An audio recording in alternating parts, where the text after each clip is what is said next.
repairs. Just a fair cash offer that can close in just a few days. We don't just promise more, we deliver a much better customer experience. Check out our Google reviews and see how. Call Sellers Advantage or visit sellersadvantage.com for free, no obligation cash offer. Don't worry, sell happy with Sellers Advantage. Now at 5, he was sentenced to prison for a series of attacks on women in their cars. But tonight, less than a year later, this man is free. The details of his release. Plus, not seen for days. Tonight, the search intensifies for a missing couple and their dog.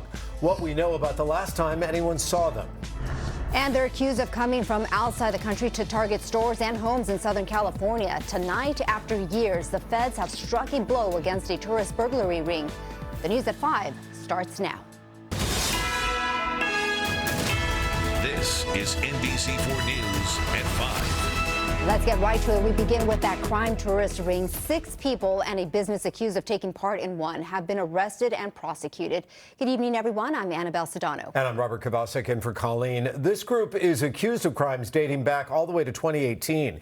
NBC4's Ted Chen is live in Westwood with how much damage they actually did. Ted.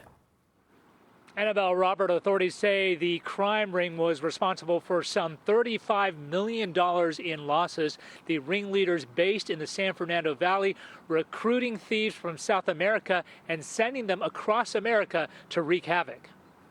Federal authorities say they were the quarterbacks for a team of thieves. 57-year-old Juan Carlos Thora Duran and his girlfriend, 41-year-old Ana Maria Arriagada, the alleged ringleaders of a team of 6 that recruited dozens of people from South America to steal across Southern California and across the country. The devastation and the impact this is having on Southern California and across our nation is unacceptable, and it's intolerable. Authorities showed photos of some of the jewelry and handbags stolen from homes and businesses, part of at least 120 burglaries in 80 cities, including in L.A., Orange, Ventura, and Santa Barbara counties.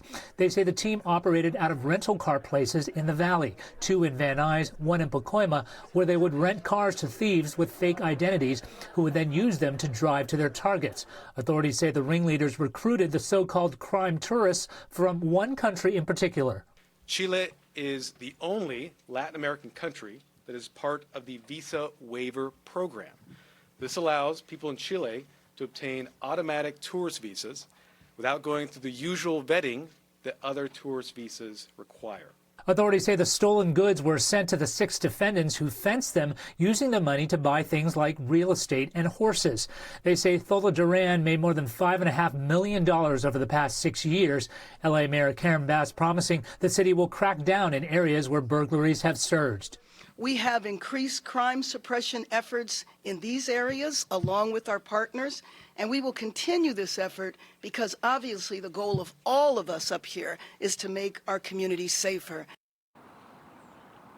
When asked if the U.S. should reconsider its visa waiver policy towards Chile, U.S. Attorney Martin Estrada said it wasn't his place to make that assessment. Reporting live from Westwood, Ted Chen, NBC4 News. Robert, Annabelle, back to you. All right, Ted, thank you very much for that update. Meantime, Santa Monica police are on patrol after a 20-year-old woman was sexually assaulted while sunbathing on the beach. Police arrested the attacker, but they question if there are other victims out there. McCollum Medina is live where it happened, just north of the pier. Mac. Right, Annabelle, you know, that's a very popular area here in Santa Monica. The actual attack happened about 3 lifeguards down from where the pier is. Now, police are releasing that photo of that attacker, wondering if there are other victims out there.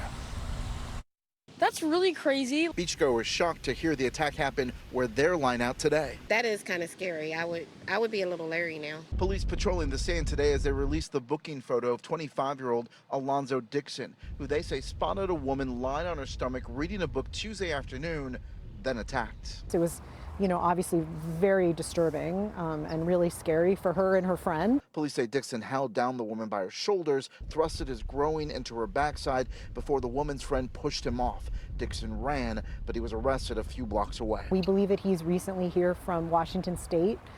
He does have at least one pending case against him in Washington State for something similar. Almost entirely, over and over again, these are people who have been previously arrested.